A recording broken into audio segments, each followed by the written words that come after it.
salaamaaleykum mboolem internet Buzz SN TV comme nañ koy defee saa su ne ñiy wàcc si terrain bi di dajeek ay politiciens ngir ñu daal di addu si waajtaay élection législative yi nga xam nag ñu ngi ko bëgg amal niki 17 novembre fi nga xam ne nag moom mooy diwaanu Sénégal ci loolu nag ñu fas yéene amal ab waxtaan ak ki nga xam ne moom mooy Moustapha Messere Moustapha ñoo ngi lay nuyu.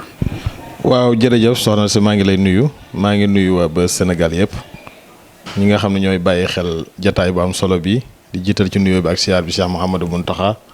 di ko ñaanal sunu borom may ko fan wu gudd te ma ànd ko wér waaye noonu lañ koy nuyoo it population wu département Mbacké gépp di ñaan sunu kàddu gi fekk ñëpp ci jàmm jërëjëf. tey nga nekk ci coalition Jàmm ak Njëriñ ñu gis ni lu tollook 41 liste la ñu daal di valider ban jàngat nga ci am ak gis-gis. waaw loolu dafay indi rek li ñuy wax élection anticipée parce que comme président de la république dafa jël décision tas ensemble bi war a toog 3 mois pour organiser ay élections. ku ne xam ne diggante bi dem ay parrainage mënu fee xaj kon dañuy obligé ñi nga xam ne ñooy ay candidats ñëpp ñu mën a bokk ci élection yi looloo waral liste yi bari mais liste yi li muy bari it sénégalais yi war nañoo mën a xool am ak ràññe ci ban coalition ak ban candidat la ñuy jàppale pour mën a gagner li nga xam ne mooy élection législative parce que élection bu am solo la surtout fii contexte bi toll ci politique gu Sénégal ndax buñ jigee ci élection présidentielle nguur gi fi nekk am 54%. ki nga xam ne moo ko wutu woon aussi ñëw topp ci ginnaawam réew mi ak li ñu dund ci situation ba nañ tase ensemble tas HCC conseil économique social environnemental jàpp naa ne li ñu war a def di organiser élection législative mooy élection bi war a organiser waat redresser waat réew mi kon lu am solo loo xam ne lu liste yi bari nit ñi war nañu am ak ràññee. tey ñu ngi gis ne borom coalition bi Amadou Ba ki nga xam ne moom mooy premier ministre mu ngi koy woo ci ab débat naka ban gis-gis ngeen ci am yéen ñi nga xam ne yéen a bootu ci moom. waaw xam nga Amadou Ba Ousmane Sonko génn na élection présidentielle bi mu génnee ci kaso bi yëkkati ay tuuma teg ko ci kawam ñu jëmaat ci élection législative mu yëkkatiwaat ay tuuma encore teg ko ci kawam kon débat ci penc bi rek moo mën a leeral wax ji débat ci penc bi nag bu amee bu boobaa la kenn ku ne di xam kan mooy xan bu fekkente ne nangu naa jàkkaarloog moom pour débat bu boobaa it lépp dana leer li nga xam ne moom lay waxal Amadou Ba te muy dëgg mu indi ko ci penc mi li Amadou Bay tontu te muy dëgg it mu indi ko ci penc mi. kon gëm naa ne ñun ñu bokk ci coalition Jàmm ak Njëriñ nekk ci ginnaaw Amadou Ba benn yitte la ñu am mooy nuñ mën a fexe ba suñu candidat benn tuuma duñ ko teg ci kaw waxuma la ak muy tuuma joo xam ne dëgg la di gàkkal aw yoonam. mais est-ce que seen xel dal na ci boobu leen ndaje. effectivement loolu suñu xel dal na ci parce que ñun li ñu gëm mooy damaa yaakaar ne bu suñu xel dalutoon candidat bi ko Ousmane Sonko bindee ci page Facebook am même pas 30 minutes la Amadou Ba appuyé moom it daan d'accord na ci débat public boobu. kon jàpp naa ne bu ñu amoon dara lu ñu nëbbatu jëmmi Amadou Ba du d'accord lool mais comme accepté na ko rek ñun suñu xel dal na ci ñaar dal na ci ak njubam fi mbas a jaar ci administration mais dal na ci xam-xam bi nga xam ne am na ko te ak yéene ji nga xam ne am na ko ci réew mi. mais fu ci mel ni Bakel Matam ak yeneen gox yi gis nañ ni fleuve bi bu mu débordé jur na fa ay yàqu-yàqu yu bëree bëri yéen en tant que opposant ban jàngat ngeen ci am ak gis-gis. waaw loolu liñ ciy jiital mooy sant yàlla suñu borom ndax taw bi mu ñëwee. bari na ci gox yoo xam ne def na fa ay jéye fu ci mel ne Touba gi sax maa ngi masawu population bi nga xam ne 12000 familles yoo xam ne ndox mi nangu na seeni kër ay mbedd yu bari yu mag ndox mi nangu mbedd yi yàq fi alal ju bari ñeenti doomu aadama faatu ci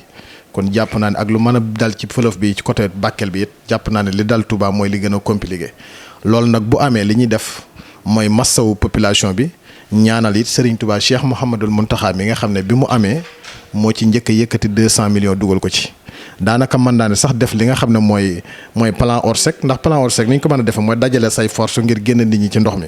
sëñ bi plan Orsec la teg ndax mooy dajale Hizbut Tarqiyyah Touba ca kanam commune bu Touba yëkkati 200 millions def ci tudde kuréelu junnatu li mën na sama xoo dajale force yi nekk ci yoonu murid def ci alalam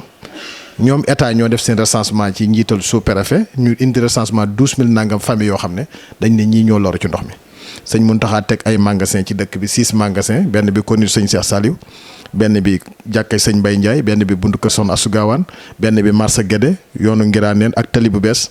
ñooñu magasin la fa nekk mooy dund ak xaalis boo xam dañ koy jox famille yooyu nga xam ne ñoo loru ci mbënd mi sëñ bi yëkkatiwaat 361 millions nga xam ne fi mu toll nii joxe na ci genn wàllu milliard bu teg 61 millions muy 561 millions ba pare naa la tabax ñaar téeméeri kër yoo xam ne askan woowu ñoo ko moom kon li mu waroon a def mooy askanu Touba ak population bi ñu demee ba seen bët xonq gisuñu état ñoom sëñ Mountakha la ñu gis sëñ bee ci njëkk sëñ bee ci mujj léegi nag dégg naa ci kaddu premier ministre mu ne état jug na ak force yi mu am yóbbaale militaires yi ak hôpital militaire dem fële ca Bakel bañ demee finalement nee nañ yóbbu nañ fa hôpital militaire ña ngay faj yóbbu nañ fa enveloppe 8 milliards kon mel na ne kon ñoom Bakel moo leen gën a ñor ci Touba te jàpp naa 54% yi am ci électoral boo dikkee fii Touba te taux de participation bi li ñu fi am amuñu ko ci benn dëkk nga sàppe nag dëkk bi nga xam ne. est-ce que jéew yi nu toll benn la. non effectivement parce que bu fekkee jéelee mën nga ne miir la. miir au plus tard mën na am problème technique parce que bu màbbee ndox mi ci seen biir la jëm bii nag catastrophe naturelle boo xam ne yàlla dafa taw ñu def loo xam ne foogewuñ ko woon ñi daawul génn ñoo génn bakkan bu demee ba faatu rek ak nu jéeyi man toll fi bakkan yi faatu moo gën fi bakkan yi faatu wut Touba ñeenti nit a faatu ñeenti nit kenn mënu ko dabwaat. mais nag état am na lu mu débloqué parce que fan yu ñu weesu rek gisoon nañ ni ministre de la famille ñëwoon na fi. d'accord état li mu débloqué man mii ci ñu bokk ci kuréel gi ma la tuddal ci laa nekk. état lim débloqué 50 millions francs CFA lañ wax Cheikh Tidiane Dièye moo ko wax ci kàddoom bokkul ak nag 8 milliards yoo xam ne Ousmane Sonko ko wax président de la République taal avion militaire ànd ak militaire yi dem Bakel yóbbu 8 milliards sàppe Touba gi nga xam ne ba tey tegu fi tànkam yëkkatuwut kàddoom jëme si Touba premier ministre am ñëw fi premier ministre yëkkatuwut kàddoom jëme si Touba ci booba askan wi di dund situation booba yaa ngi dajale xale yi di leen laaj ay 1000 francs gone yi fii lañ mobilisé woo lu mat 8 bis yoo xam ne fii lañ départ Touba jëm Dakar di verser ji seen 1000 francs bàyyi fi Touba ca kanam bàyyi fi kuréelu junnatu gis nañ mun taxawal bàyyi fi sëriñ bi bàyyi fi askan wi ci dëkk bi ak li ñu dund moo tax man la même lu jafe-jafe yi ñàkk a wuute rek bàyyi ci sa wewu tànk li nga war a def da nga war a njëkk ci dëkk boo xam ne ANSD moo def recensement wax ne département Mbacké mooy département bi ëpp ay doomu aadama ci Sénégal kon département boobu lu ñu war a bàyyi xel la ndegam mooy département bi ëpp ay doomu aadama ci Sénégal loru nañ ba ñeent nit faatu ci rek enveloppe 8 milliards fu mu demee ci Bakel rek 2 milliards wala 1 milliard sax war naa mën a ñëw fii dayob dëkk bi moo toll noonu. mais dañuy dem si ka Bougane Gueye Dany moom mi nga xam tamit dafa bokk ci opposition yi mais dafa mel ni fu mu toll ni opposants yi dafa dañoo xaw a fragile wu ndax gis nañ ne ku ci mel ni Déthié Fall moom moomu transhumé na mais ku ci mel ni tamit Bougane Gueye Dany gis nañ ne fu mu toll ni mën nañ ne campagne am sax pour mu eggali ko risque la ndax le 30 lañ ko nar a àtte. waaw xam nga loolu sénégalais yi ñoo war a àtte ndax jàpp naa ne lu mel nii moo daloon Ousmane Sonko ak Macky Sall moo daloon Bassirou Diomaye Faye mi ak Macky Sall sénégalais yi génn joxe seen bakkan ci ne Macky Sall dictature la dafay feegaagal li nga xam ne moom ay opposants bu ñu demee ci période campagne électorale lu mat 5 jours des ci nga jàpp candidat koo xam ne dañ ko investir ci ay liste mu war a nekk candidat dem compétir ak yow nga jàpp ko ci dafa war a dugg Bakel ak wartu dugg Bakel sénégalais yi lañ doon bañ agsi waat na tey pourtant barki dem bi ñu ko defee Ousmane Sonko ñoom ñëpp joxe seen bakkan na loolu wartu am parce que dama gëm ne réewum démocratie boo fi nekkee président de la république bu jaaree ci télé bi di ñëw kenn warta jàll bu dee dugg ci salle bi ñun ñëpp war a jug ba mu toog ba pare loolu lu xam ne lu constitution bi prévoir la léegi mais bokkul ak président mi ngi ci biir Touba gi doo dugg Touba xanaa kon Dakar kenn du fa dugg xanaa kon période bi président nekk Dakar kenn du circulé amul xëy amul dem dara dama gëm ne war nañu mën a fexe ba noo xam ne danañ bàyyi opposition bi ñu dund ci seen démocratie kenn ku ci nekk li nga war a dox nga war ko dox ñu dem ci ay élection compétitive sénégalais yi ñooy natt jàpp naa ne loolu bokkut ak opposition bu faible nit ñi am faible luñ de bu dee xeex ak sànni xeer ak taali grenade lacrymogène ñëpp mën nañ ko mais ndax situation réew mi fi mu toll nit am na xalaatu jug di sànnanteeg force de l'ordre yi wala di sakaas wala di yàq parce que jàpp naa ne réew mi fi mu toll nërmeelu ci ak li fi yàqu xale yi war a amum xëy amuñum xëy borom jakarta yi ñu war leen taxaw chauffeur yi ñu war leen taxaw marché ambulant ñu war leen taxaw opposition bu xalaat loolu doo sànnanteeg ñi ay xeer bu fekkee ñoom amuñu benn xalaat pour faagaagal opposition bi nag opposition bi dañ leen ëpp stratégie mooy toujours nañ féetewoog réew mi te bañ a féetewoog fitna ji malgré ñoom féetewoog nañ fitna ñëw nañ rey nañ fi 83 morts ba accès de pouvoir deret safu leen dara safu leen mais opposition bi danañ ànd ak seen xel ak seen tranquillité liñ bëgg a jël danañ ko jël te fitna jooju mën nañ ko daw mais ñoom du ñoom doo nga am fitna du ñoom képp ñoo am fit ci Sénégal mais nit ñi dañuy teg lan la réew mi jaral lu la pouvoir jaral ak lu mu jaralul parce que bi ñuy ñëw ci pouvoir bi 83 personnes ñoo faatu ci réew mi alal ju bari yàqu ci ay institutions yu bari ñu nërmel ko biñ toogee ba léegi dégg nga benn programme wala benn projet bu ñu ne la lii ci loolu la jëm danañ leeral ñan ñoo rey gone yi dégg goo ko alal ji danañ leeral ñan ñoo ko yàq dégg goo ko parce que loolu ñoratu leen accès ci pouvoir bi moo leen ñoroon mais ndax opposition bi dañuy continuer ci loolu ñoom nekk ci lii ñi nekkoon looloo waral tey ji nga gis opposition bi na tekk xam-xam baa ngi fi fit waa ngi fi jom jaa ngi fi ngor gaa ngi fi mais ndax pouvoir jaral na leen ko. Moustapha keroog rek ñu ngi dégg Cheikh Thioro génn ne bu fekkee opposition bi gagné nañ département bi moom mu bay politique yow loolu naka nga ko jàngatee. waaw xam nga man daanaka du ma faral di tontu sax waxi Balla Puyta parce que Cheikh dafa mel ne ku yàlla jox nguur la tam mu mujj beew parce que dégg naa mu wax phrase bu garaw mu ne Birame Diouf lay wax ki topp ci moom di adjoint mu ne doomi soxna yi ci biir dëkk yi ci biir Sénégal Birame moo leen ëpp moo ko gënal daal c'est-à-dire que ne boo demee ba nguur toll la foofu bërki dem yaa ngi génn attaqué sëñ Bass Abdou Khadir yaa ngi génn attaqué sëñ Dame Soda Fall yaa ngi génn attaqué Baye Fall yi ba naan leen ay mandaari lañ leen lu ne yaa ngi koy wax ngir nguur ak wut pouvoir soo demee ba jot ci dama jàpp li nga war a def mooy en tant que doomi dëkk bi am na jafe-jafe yu nekk ci dëkk bi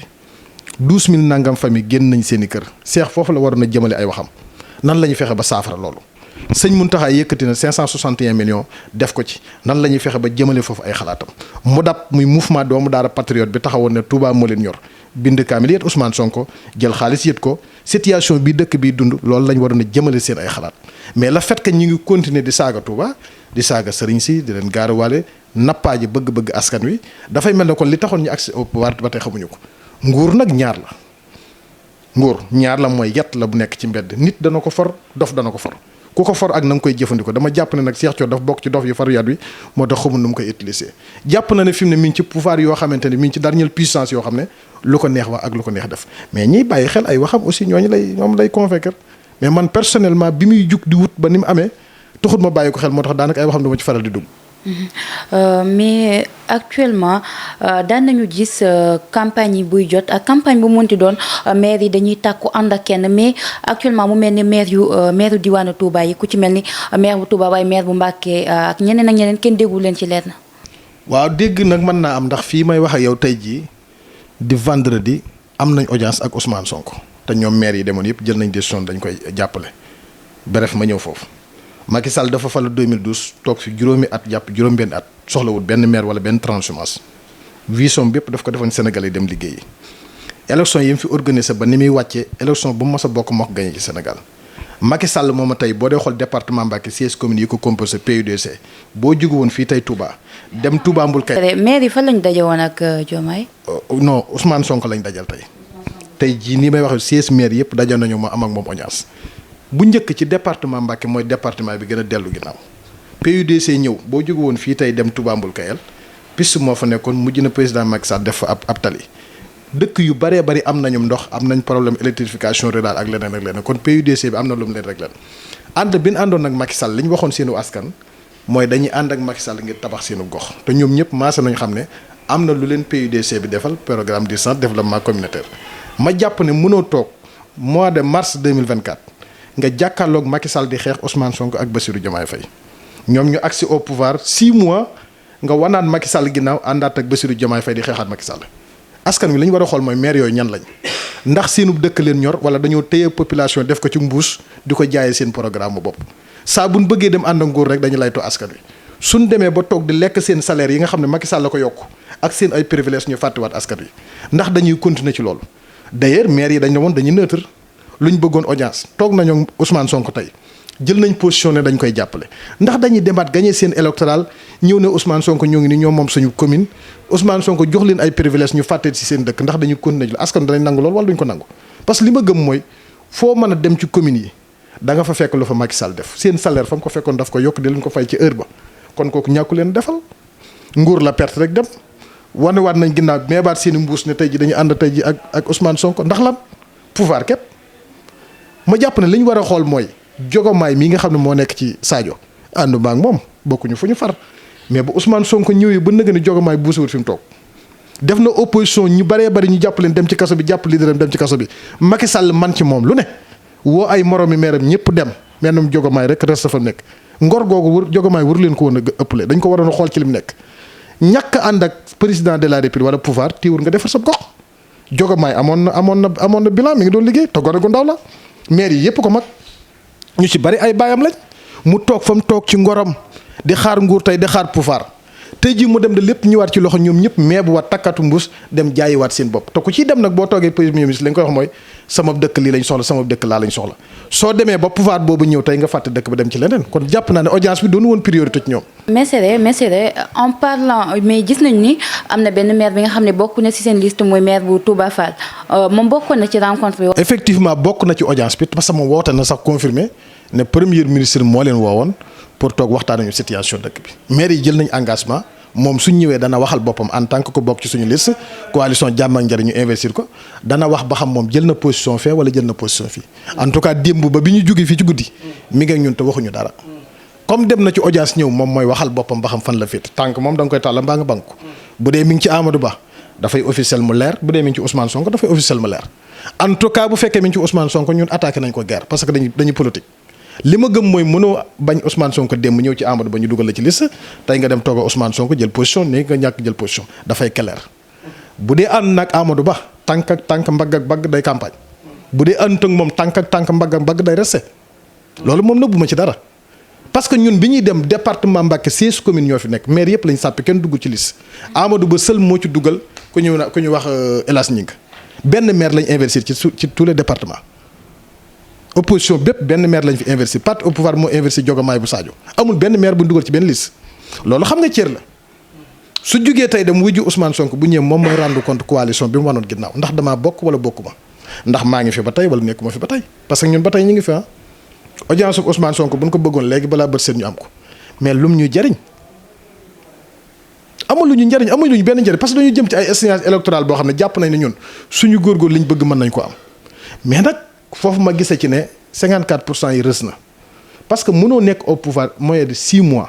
même pas 6 mois nga ñëw ci pouvoir bi te yow yaa déclaré ne soxla woo transhumance 6 mois nga jëm ci ay élection maire bu da nga dem ñoddi ko indi jëli Déthié Fall indi mu bokk ci coalition jàmbur jëli kii indi jëli ko indi lu waral loolu am nga 54% ay ndaw la ko jox sénégalais yi ñoo la wóol ne la 54% ci nga gagné président de la république mais loo ci dolli bu dee popularité boobu mi ngi ci yow da ngay gagné. Monsieur en parlant de Déthié Fall yaakaar woon ni génn bu mu génn ci coalition bi du fragiliser li nga xam ne moom mooy coalition opposant yi. kaw Déthié Fall mosuma bett ci day génn man ak moom ñoo bokkoon parti Rewmi lañ doon wax Déthié Fall moo jaay listu Yewwi Askan Wi ba titulaire bi ba suppléant bi dem loolu la Déthié Fall confirmé waat mënoo bokk ci coalition bu ñuy wax sàmm sa kàddu nga ne réew mi la tax a jug tënk ak say moroomu gor ci papier ngeen dem teg coalition ñu dugal la 5e position xuma 4e position nga nekk leaderu politique yore parti politique tënkaloog say moroomi gor dem ba dernière heure nga jóge fa demaat ci beneen coalition boo xam ne ba nga demee da nga ne waxtaan nga ngir réew mi mais kon sàmm sa kàddu réew mi tax ko woon a jóg wala lan moo nekkoon seen mandataire bi ñu sànq liste bi ñëpp na Déthié Fall jaay élection yi titulaire yi ñu baare leen suppléants yi jàll mooy législative bi ñu passé tey jii boo jëlewaat Déthié Fall moom mu demaat ci Ousmane Sonko dafay mel na kon pion la sax bu ñu yabaloon ci seen biir mais loolu teewul seen liste bi ba tey mi ngi dox parce que ña fa des ay combattant lañ ay boroomi jom lañ d'ailleurs ñun ñii coalition Yewwi Askan Wi ak ñoom ñoo def intercoalition ci département Dakar parce que ñoo war ànd ay élection li ma gëm mooy opposition bi dañoo waroon takkatoo doon wenn say xàccandoo dóorandoo parce que élection yi ñoom ñoo ko war a gagné dispersé wu bi arrangé wu loon te mi ngi jugee ci lu mel ne kalaasu Déthié Fall wala nangam ak nangam parce que Ousmane Sonko bu mënta jot ci leader day dugg ci benn liste rek xool fa kan moo fa ëpp influence wala nangam jàpp bu la mënta jàpp tëj da la jéem a convaincre ba nga ñëw ci moom kaaw Bougane Gueye gis nga ko du dañoo yóbbu Déthié Fall jàpp Bougane Gueye tëj ci kaso bi ñoom ñaar ñëpp ay candidat lañ mën nañ ko def suba ci beneen liste def ko ci beneen liste defaat ko ci beneen liste loolu nag il faut opposition bi def wenn say pour mën a prévoir loolu. Messere gis nañu récemment opposition bi surtout ñu ngi jógee ci parti opposant bi di rejoindre ñi nga xam ne ñoom ñooy parti au pouvoir ndax jàppaloo ni tey ndaje mi nga xam ne moom moo amoon sa arena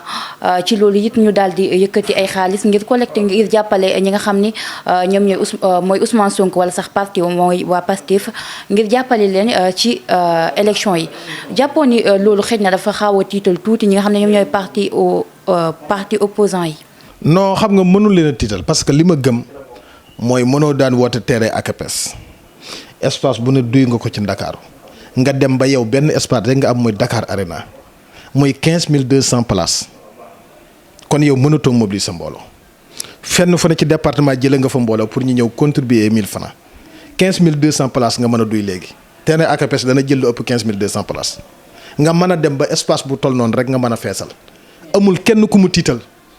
mbooloo moom boo demoon tey ji APS suba boo fa yebaloon Sidi Diop mu duy ko ba mu fees parce que nit ñi moom dañuy dem rek ndax loolu mooy électoral gis nga bi ñuy dem élection ñaata meeting nga gisoon méga meeting yoo xam ne boo demee xool ba fa sa bët yem nit ñu yore tiset APR ñoo fa nekk bi ñu demee élection loo ci gis problème mu mobilisation ci politique nekkul ne moom mooy baromètre bi déedéet bu fekkente ne mobiliser ay nit def leen ci kaar ñu ñëw loolu nekkul baromètre da ngay wutaat beneen baromètre boo xam ne askan wi ci boppam ñoo lay wax yow la bokkul la nga ne askan wi man la Ousmane Sonko bu dee daal laaj gone yi ñaar téeméer boo dajale woon lañ fay am ci 15200 places jëlal sa machine boo ko calculé mënut a jënd seen carburant tibbati nañ ci alali réew mi def tey campagne électorale gis nga Cheikh Thioro li mu wàcce ci ay oto d'accord naa parti au pouvoir la nekk wërta bokk kenn benn cortège mais li ñu bëgg a gëmal nit ñi mooy ñaar téeméer yu ñu doon collecté ci gone yi ñoo baatal suñu campagne te waxuñu dëgg tibb nañ ci keesu réew mi bëgg koo sànq tey def ko ci élection yi loolu nag la ñuy bañal opposition parce que loolu lañu daan bañal Macky Sall day sàcc alal réew mi day nangam ak nangam loolu bu fekkente yow dem nga ba terrain APS mënatoo ko duy yow léegi Dakar Arena ci Macky Sall moo ne la daf laa bàyyi réew mu daanu te tey fi nga dajalam ndaje APS bi ngay jaar moo ko def mboolem loo xool ci jab jaajo moo ko def fi nga dugg sax fa def déclaration Macky Sall ko defar te yaa jabale si woon nañu ne Macky Sall def fi dara réew mu yàq la ma bàyyi nga mën a dem ba yow bilan bu Macky Sall ci ngay taxaw ngir mën a def sa campagne électorale est-ce que nit ñi loolu duñ ci xalaat ñoom. Mesere tey ñi ngi xaarandi njiitum réewu Sénégal Bassirou Diomaye Diakhar Faye mu amal ab discours génn waxtaanal ay booru 21h lan nga ciy xaarandi. waaw li ma ciy xaarandi de moom bu dee ñoom sondage yi ñu gis mënuñoo gagné élection yi tiit naa loolu mu génn damay dàq élection yi parce que mën nañoo sukkandiku sax ci cas bi am Bakel toog ne dañuy dàq élection yi tekkiwut ma ne loolu la ñu war a wax mais man sama analyse politique tiit naa ci loolu. te kaw Bakel buñ ci sukkandikoo ne dañuy dàq élection yi dafay confirmer ñoom sondage bi ñu gis parce que sondage moom favorable ñoom te loolu donc ci lañ mën a sukkandiku parce que yi nekk seen kanam dafa bari kaawu Cheikh Omar Diagne kaawu Samba Ndiaye mii seen investiture yi charte de mission yu ñu def ci tous les départements ñi ci bañ xale yaa ngi ni mer ci kaawu Cheikh Samba Ndiaye na nañ ko dàq ak duñ ko dàq day démission duy démission xam naa danañ ci ñëw bu fekkente ne sukkandiku ci loolu ci baromètre bi ci sondage bi ñu gis président mën naa génn parce que ku ñuy jox ay dicté rek la bindal la ci kayit ne dama taxaw liir lii est-ce que du Sonko yebal ne ko demal damay dàq élection yi ci sama xalaat rek laa wax man bu amee nag ba nëgën yi nag bettu ma te maa ngi koy séntu. waaw Ousmane Sonko de daa génn bi ñu bëgg teg tas ensemble bi mu ne déclaration de patrimoine politique général du am daan ne danañ tas conseil économique social danañ tas un conseil collectivité territoriale danañ dàq Aminata Mbengue Ndiaye danañ dàq Abdoulaye Daouda Diallo. président de la république ñëw baamtu ko na ko Ousmane Sonko waxe dàq ay waxam ci président bu signé bind aw kayit signé ne déclaration politique générale dana am Ousmane Sonko premier ministre ne déclaration du am kon damay gëm ne kuñ bindalu kayit la gone gun dicté ne ko demal nga taxaw waxal ma lii su génnee suba dàq élection damay xam ne kilifa ma ko yéen wax ko rek. mais récemment tamit ñu ngi gis ay nomination surtout Samba. waaw xam nga kaawu Samba Ndiaye li ñu war a bàyyi xel mooy. ñi jóge ci Pastef ñëpp ne nañ dàq Samba Ndiaye fenn lañ ko teg comme motif mooy daf doon saaga Ousmane Sonko mais Ousmane Sonko yoru décret Bassirou Diomaye Faye moo yor décret Samba Ndiaye mos sa saaga Bassirou Diomaye Faye sénégalais yi bi ñuy fal Bassirou Diomaye Diakhar Faye la ñu fal président de la république kooku moo jël ci sañ-sañam nommé Ousmane Sonko décret muy premier ministre moo jël ci sañ-sañam nommé Aminata Touré muy délégué spécial président de la république moo jël ci sañ-sañam nommé Samba Ndiaye moo jël ci sañ-sañam nommé Cheikh Omar Diagne bu dee ku xas Ousmane Sonko dañ laa war a dàq Aminata Touré day tëb Samba Ndiaye day tëb Mademba day tëb mais lan moo tax ñu bëgg ñu dàq Samba Ndiaye bàyyi fi Cheikh Omar Diagne mi saaga Sëñ Touba ak yoonu Murid lan moo tax loolu parce que kon dafa mel ne kon Ousmane Sonko moo leen gënal Sëñ Touba